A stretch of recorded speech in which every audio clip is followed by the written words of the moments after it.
Hello everyone, welcome to Dekem channel. આપણે last લેક્ચરમાં discuss કર્યું હતું યુવી સ્પેક્ટ્રોસ્કોપી, બરાબર છે.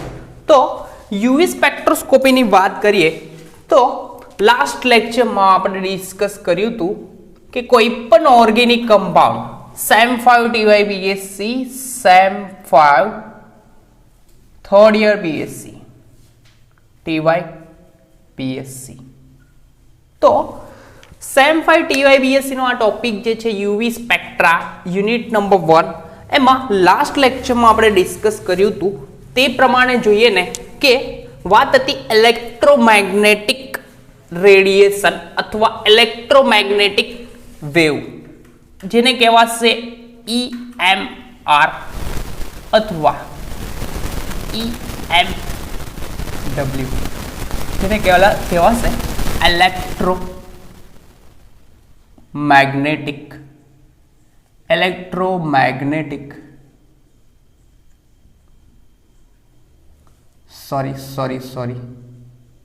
Electromagnetic wave. तो आ इलेक्ट्रोमैग्नेटिक वेव એટલે કે ગુજરાતીમાં કહેવાશે વિદ્યુત ચુંબકીય વિકિરણ. હવે જ્યારે પણ કોઈ પણ વિદ્યુત ચુંબકીય વિકિરણ એટલે કે ઇલેક્ટ્રોમેગ્નેટિક વેવ જે ગતિ કરતું હશે, તે હવે કોઈ પણ તરંગ ગતિ કરતું હોય તો આ રીતે ગતિ કરતું હશે. 3 ડાયમેન્શનલ હોય તો મેં આ z એક્સિસ દર્શાવું, આ દર્શાવું y એક્સિસ, અને x એક્સિસ આ રીતે હશે, એક સમતલની પાછળ અને એક સમતલની આગળ, બરાબર. એક આગળની સાઈડ, એક પાછળની સાઈડ. તો આપણું વેવ એટલે કે એક વેવ આ રીતે ગતિ કરતું હોય, બરાબર છે, અપ ડાઉન આ રીતે ગતિ કરતું હોય. તો બીજું વેવ જે હશે તે એને લંબ હશે. લંબ એટલે કે કઈ રીતના તે જો, એક સમતલની આગળની સાઈડેથી પાછળની સાઈડે, તો આ એક જે હશે વેવ તે આ હશે, કયું હશે? આપણું વિદ્યુત ચુંબકીય વિકિરણ છે. કયું વિકિરણ છે? વિદ્યુત ચુંબકીય વિકિરણ. તો આ જ્યારે પણ ઓર્ગેનિક કમ્પાઉન્ડ કોઈ પણ હોય તો એમાં રહેલા તત્વો ફાઇન્ડ આઉટ કરવા હોય, બરાબર. કેમ કે આપણે પહેલા લેક્ચરમાં ડિસ્કશન કર્યું હતું કે કોઈ પણ તત્વ રહેલું છે તો એને આપણે સ્પેક્ટ્રોમીટર નામના સાધનમાં મૂકીએ છીએ. કયા સાધનમાં? સ્પેક્ટ્રોમીટર. તો આ સ્પેક્ટ્રોમીટર નામનું સાધન છે, એના પરથી આવ્યું આપણું સ્પેક્ટ્રોસ્કોપી. તો આ સ્પેક્ટ્રોમીટર નામના સાધનમાં યુઝ જે થાય તે આપણો છે કોણ? EMR અથવા ઇલેક્ટ્રોમેગ્નેટિક વેવ કહેવાશે, અથવા ઇલેક્ટ્રોમેગ્નેટિક રેડિયેશન એટલે કે વિદ્યુત ચુંબકીય વિકિરણ.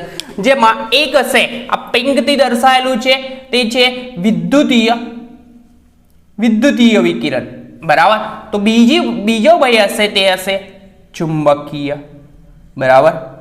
તો આ બેનો રેશિયો એટલે કે જ્યારે પણ વિદ્યુત ચુંબકીય વિકિરણનો રિજિયન જોવામાં આવે તો સૌથી મોટો રિજિયન છે, તો એમાં સૌથી વધારે એનર્જી ધરાવતા વિકિરણ, તો સૌથી વધારે એનર્જી ધરાવતા વિકિરણ એટલે કે ગામા રેઝ. પછી એના પછીના વિકિરણ છે તે છે એક્સ-રે. ત્યાર પછી આવશે યુવી, આપણો UV region, UV and visible region. ત્યાર પછી આવશે IR, ઇન્ફ્રારેડ વિકિરણ એટલે કે વિદ્યુત ચુંબકીય વિકિરણ IR હશે. ત્યાર પછી આવશે આપણો રેડિયો વેવ આવશે. કોણ આવશે? Radio wave. અને લાસ્ટમાં આવશે માઇક્રોવેવ.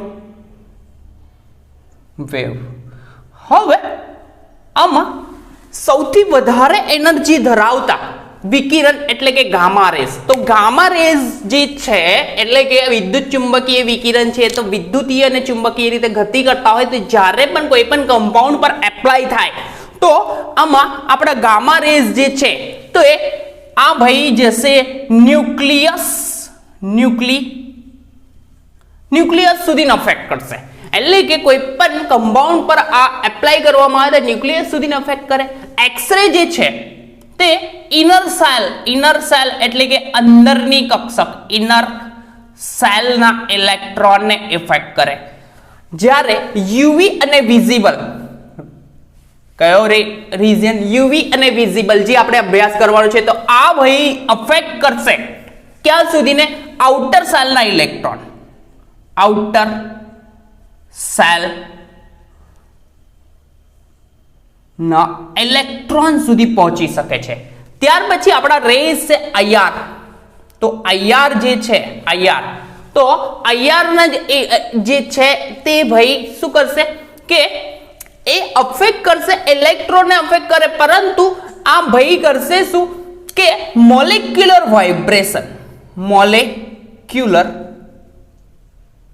વાઇબ્રેશન કરાવી શકશે. હવે મોલેક્યુલર વાઇબ્રેશન એટલે કે કોઈ પણ કમ્પાઉન્ડ જે હશે તેમાં સિગ્મા બોન્ડ હોય બરાબર બંધ બનેલો હોય સિગ્મા હોય પાઈ હોય તો એ બોન્ડમાં રહેલા એ જે બોન્ડ છે તેને વાઇબ્રેટ કરાવે એટલે કે ખેંચાણ સ્ટ્રેચિંગ બેન્ડ આપશે બેન્ડિંગ બેન્ડ આવશે એના પરથી કોઈ પણ કમ્પાઉન્ડનું ઓબ્ઝર્વેશન કરવામાં આવશે. એના પછી છે આપણા જોડે રેડિયો વેવ તો રોટેટ કરાવી શકે. શું કરાવી શકે? રોટેટ મોલેક્યુલને રોટેટ કરાવી શકે. અને છેલ્લા આપણા રે છે કે કયા છે માઇક્રોવેવ. તો માઇક્રોવેવ જે છે તે માઇક્રોવેવ શું કરશે મોલેક્યુલર ફ્લિપ કરાવશે. ન્યુક્લિયસ જે છે આ પરફેક્ટ અહીંયા આ સાઈડે દેખાય છે તો ન્યુક્લિયસ ફ્લિપ કરાવી શકે. તો આમાંથી આપણે આ ન્યુક્લિયસ સુધીને ગામા રેઝ પહોંચે છે બરાબર જેની એનર્જી સૌથી વધારે એટલે કે લાસ્ટ લેક્ચરમાં આપણે ડિસ્કસ કર્યું હતું બે ક્રમિક શૃંગ એટલે કે આ ભાઈને આગળ મેં લંબાવું આ રીતના તો આ રીતના થાય તો બે ક્રમિક શૃંગ વચ્ચેનું જે ડિસ્ટન્સ છે અંતર છે તેને તરંગ લંબાઈ લેમ્બડા કહે છે.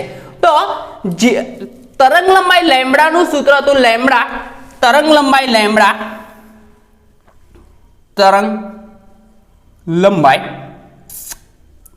લેમ્બડાનું સૂત્ર હતું લેમ્બડા બરાબર 1/e. આ ભાઈ જે છે લેમ્બડા એ એનર્જીના વ્યસ્ત પ્રમાણમાં છે. તો અહીંયા સૌથી વધારે શક્તિ ધરાવતા ગામા રેઝ છે તેની તરંગ લંબાઈ કેવી હશે નાની એટલે કે આ રીતનું તરંગ સપોઝ જતું હોય તો આ રીતનું જશે. જેમ જેમ આગળ જશે તેમ તેમ આ ભાઈ માં લેમ્બડામાં શું થશે અહીંયા લેમ્બડાનું ડિસ્ટન્સ જો કે બે ક્રમિક શૃંગ વચ્ચેનું અંતર વધારે છે તો અહીંયા આ સપોઝ અહીંયા દેખવામાં આવે તો આ અહીંયાનું અંતર આ તરંગ લંબાઈ લેમ્બડા કેવી હશે ઓછી હશે. તો ગામા રેઝની તરંગ લંબાઈ ઓછી એટલે કે શક્તિ વધારે બરાબર. હવે આપણે જોવાના છે જનરલી સ્પેક્ટ્રોસ્કોપી આપણું આખું એનાલિટિકલ કેમિસ્ટ્રી છે જેમાં સ્પેક્ટ્રોસ્કોપીમાં આપણે 3 રિજિયનનો અભ્યાસ કરવાનો યુવી અને વિઝિબલ. એક યુવી વિઝિબલ બીજું IR અને ત્રીજું છે માઇક્રોવેવ. તો યુવી વિઝિબલ આઉટર સેલના ઇલેક્ટ્રોન યુવી રિજિયન છે તે આઉટર સેલના ઇલેક્ટ્રોન સુધી પહોંચી શકે છે. તો ઇલેક્ટ્રોન સુધી પહોંચે તો આ વહી કરશે શું એનર્જી એટલે કે આઉટર સેલના ઇલેક્ટ્રોન શું કરશે એનર્જી ગેઇન કરશે. એનર્જી ગેઇન કરે એટલે કે નીચી શક્તિ ધરાવતી કક્ષકમાંથી ઊંચી શક્તિ ધરાવતી કક્ષકમાં જાય ઊંચી શક્તિ ધરાવતી કક્ષકમાં જાય એટલે થશે કયું સંક્રાંતિ. શું થાય સંક્રાંતિ. તો આપણે આ યુવી તો આપણે આ ચેપ્ટરમાં જોવાનું છે યુવી સ્પેક્ટ્રામાં. ત્યાર પછી આ મોલેક્યુલર વાઇબ્રેશન. તો મોલેક્યુલર વાઇબ્રેશન થાય એટલે કે કોઈ પણ મોલેક્યુલર વાઇબ્રેશન થાય તો એમાં શું કહે સ્ટ્રેચિંગ બેન્ડ અને બેન્ડિંગ બેન્ડ આવશે. તો આપણે એ ચેપ્ટર IR માં જોવાનું છે. IR સ્પેક્ટ્રોસ્કોપીમાં સ્ટ્રેચિંગ બેન્ડ આવશે બેન્ડિંગ બેન્ડ આવશે અને એને કેટલીક થિયરીઓ છે એ અભ્યાસ ચેપ્ટર નંબર 2 ચેપ્ટર છે IR સ્પેક્ટ્રોસ્કોપી. અને આ ન્યુક્લિયસ ફ્લિપ કરાવે એ NMR માં અભ્યાસ કરવાનો છે ન્યુક્લિયર NMR ચેપ્ટર નંબર 3 છે બરાબર છે. અને ચોથું ચેપ્ટર આવશે તો આ ત્રણના કમ્બાઈન એક્ઝામ્પલ છે એનું ચેપ્ટર છે. તો આ તરંગ લંબાઈ એક ટર્મ જોઈએ કે બે ક્રમિક શૃંગ એટલે કે આ બે ક્રમિક શૃંગ એટલે કે આ અપસાઇડ આ દેખાય છે તેને શૃંગ કહેવાય અને આ ખાડો હોય તેને ગર્ત. તો બે ક્રમિક શૃંગ અને ગર્ત વચ્ચેના અંતરને શું કહેવામાં આવે છે? તરંગ લંબાઈ લેમ્બડા. કેમ કે કોઈ પણ વિદ્યુત ચુંબકીય વિકિરણ ઇલેક્ટ્રોમેગ્નેટિક વેવ જાય તો તરંગ સ્વરૂપમાં જ ગતિ કરશે. તો તરંગ માટે તરંગ લંબાઈ જાણવી જરૂરી છે. એ સિવાય કેટલીક ટર્મ જાણવી જરૂરી છે. તરંગ સંખ્યા બીજી ટર્મ છે તરંગ સંખ્યા. તો તરંગ સંખ્યાની ડેફિનેશન એવી છે કે તરંગ લંબાઈ લેમ્બડાના વ્યસ્તને મેં લખું છું તરંગ સંખ્યા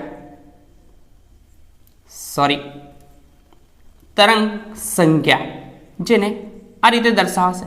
તો ડેફિનેશન એવું છે કે તરંગ લંબાઈ ના વ્યસ્તને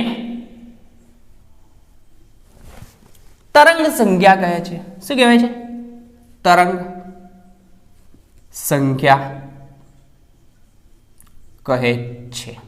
તો આ ભાઈનું સૂત્ર થશે કઈ રીતનું કે મ્યુ બાર ઇક્વલ ટુ 1/λ. આ સૂત્ર થશે.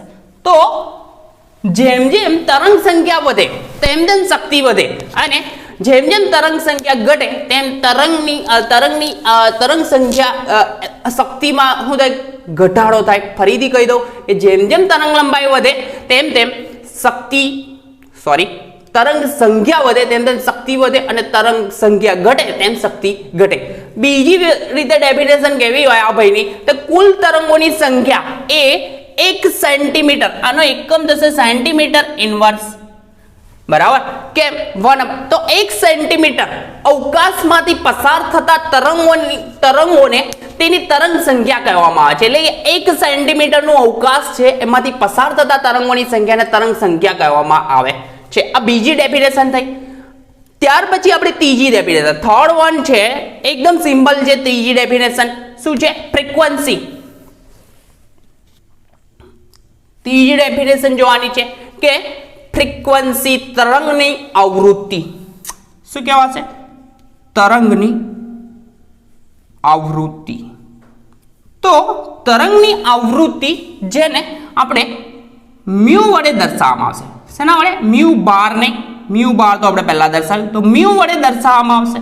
તો આ મ્યુ શું છે તે તો જોઈએ ને કે 1 સેકન્ડમાં એક બિંદુમાં પાસેથી પસાર થતા 1 સેકન્ડમાં એક બિંદુ પાસેથી પસાર થતા તરંગને તે તરંગની આવૃત્તિ કહે છે. તો મેં વર્ડિંગ એક્ઝેક્ટ લખી શકું કે 1 સેકન્ડમાં એક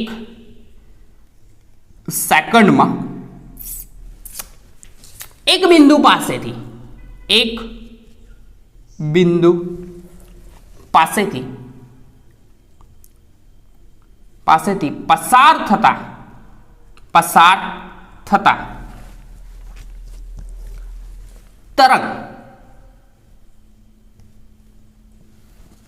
તરંગોની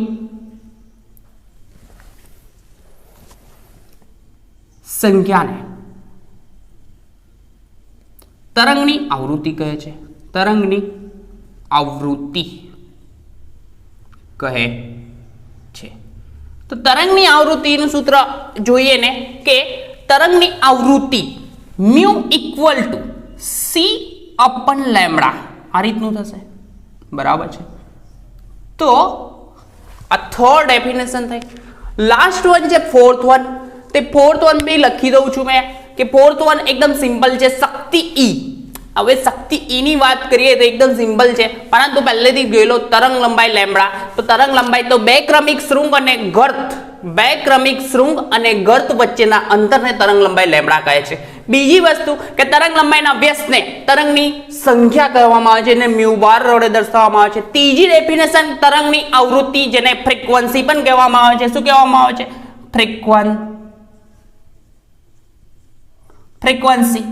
તો ફ્રીક્વન્સીની ડેફિનેશન એવી છે કે 1 સેકન્ડમાં એક બિંદુ પાસેથી પસાર થતા તરંગની સંખ્યાને તરંગની આવૃત્તિ કહેવામાં આવે છે. અને લાસ્ટ વનની ડેફિનેશન છે તે જોઈ લઈએ. લાસ્ટ વનની ડેફિનેશન છેલ્લી છે કે શક્તિ E. શું છે? Energy E. તો એનર્જી E નું સૂત્ર જો છે તે એકદમ સિમ્પલ છે, જોઈ લઈએ. તો એનર્જી E નું સૂત્ર છે, લખું છું મેં. તો એનર્જી E કઈ ફોર્થ વન ડેફિનેશન શું છે? શક્તિ E. તો શક્તિ E નું સૂત્ર છે, E ચલે છે, એનર્જી E ચલે છે મ્યુ. Mu means frequency. તો E ઇક્વલ ટુ શું થશે? h ઇન્ટુ મ્યુ, જ્યાં h બરાબર પ્લેન્ક અચળાંક. શું છે? પ્લેન્ક અચળાંક. પ્લેન્ક અચળાંક છે. તો આ પ્લેન્ક અચળાંક જે છે બરાબર, પરંતુ આપણને ખબર છે E equal to h Planck અચળાંકનું મૂલ્ય તો ખબર જ છે, પરંતુ મ્યુ ઇક્વલ ટુ શું છે? c upon lambda. શું છે? c અપન લેમ્બડા છે. તો c અપન લેમ્બડા, તો ડાયરેક્ટ આપણે ફાઇનલ એક ઇક્વેશન લખી શકીએ c અપન લેમ્બડા ની, એટલે કે c આ h into c as it રહેશે, પરંતુ 1 અપન લેમ્બડા ઇક્વલ ટુ શું થાય? મ્યુ બાર થાય. આપણે નીચે સૂત્ર લખેલું જ છે. તો E ઇક્વલ ટુ શું લખી શકાય? hc ઇન્ટુ મ્યુ બાર. તો આ આપણું ઇક્વેશન થશે. તો આ હતું આપણી કેટલીક ડેફિનેશન જે સમજવા જેવી હતી, કેમ કે ઇલેક્ટ્રોમેગ્નેટિક વેવ આવે છે બરાબર. હવે થશે શું કે આ ઇલેક્ટ્રોમેગ્નેટિક વેવ જે છે, જે ભાઈને જ્યારે પણ શેના પર એપ્લાય કરવામાં આવે કે ઓર્ગેનિક કમ્પાઉન્ડ પર એપ્લાય કરવામાં આવે, તો ઓર્ગેનિક કમ્પાઉન્ડ પર જ્યારે આપણે યુવી રિજિયન એપ્લાય થાય, આ રિજિયન યુવી રિજિયન, તો આ ભાઈ આઉટર સેલના ઇલેક્ટ્રોન આગળ શું થાય? એનું એબ્સોર્પ્શન થાય. એબ્સોર્પ્શન એટલે કે શોષણ થાય. હવે જ્યારે પણ શોષણ થાય આ ભાઈનું, તો ઇલેક્ટ્રોન એનર્જી ગેઇન કરે અને નીચી શક્તિ ધરાવતી કક્ષકમાંથી ઊંચી શક્તિ ધરાવતી કક્ષકમાં જાય. તો નીચી શક્તિ ધરાવતી કક્ષકમાંથી ઊંચી શક્તિ ધરાવતી કક્ષકમાં જાય એટલે કે થાય હું સંક્રમણ. તો એ સંક્રમણ જુદા જુદા પ્રકારના છે. Sigma sigma star, N sigma star, pi pi star, N pi star. તો આ સંક્રમણો કઈ રીતે થાય છે એ જોવા માટે આપણે નેક્સ્ટ લેક્ચરમાં મળીશું. ત્યાં સુધી આ રીતનું આ પરફેક્ટ પ્રિપેર કરો અને આ યુનિટ આપણે પરફેક્ટલી પૂરું કરીશું. અને બીજી વસ્તુ એક કહું છું કે સેમ 5 માટે જો એક્ઝામ લેવાય તો કદાચ અત્યાર સુધી છેલ્લા 2 સેમની જે હમણાં પણ ચાલે છે એક્ઝામ, એ રીતની લેવાય તો 1 યુનિટ કે 1.5 યુનિટ કરીને જશો તો 100% પૂરા માર્ક કવર થઈ જાય એ રીતની પ્રિપરેશન થાય છે.